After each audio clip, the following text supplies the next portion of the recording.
بسم اللہ الرحمن الرحیم۔ بیلجیم کی مختلف ریجنز اور جماعتوں میں جلسہ یوم خلافت کا انعقاد۔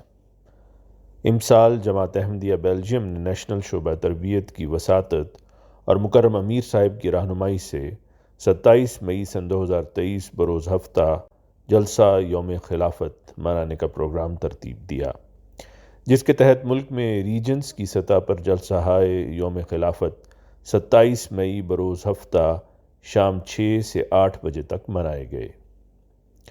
جماعتوں کے لوکل پروگراموں میں زیادہ تر نوجوانوں نے مقامی زبانوں میں تقاریر اور پریزنٹیشنز پیش کیں۔ ریجن اینٹورپن میں ڈچ اور اردو زبان میں یوم خلافت کوئز پروگرام کیا گیا۔ مختلف ریجنز اور جماعتوں میں نیشنل سیکریٹریان نے بھی شرکت کی۔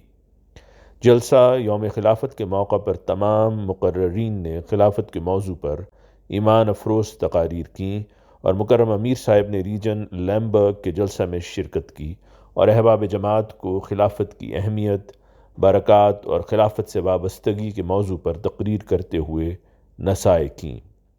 شام 8 بجے ڈاکٹر ادریس احمد صاحب امیر جماعت بیلجیم نے اختتامی دعا کروائی۔ تمام جلسہ یوم خلافت کا اختتام عشائیہ اور پھر نماز مغرب اور عشاء کی ادائیگی سے ہوا۔ رپورٹ چودھری طاہر احمد گل صاحب، نمائندہ روزنامہ الفضل انٹرنیشنل، آواز مرزا عمران احسن۔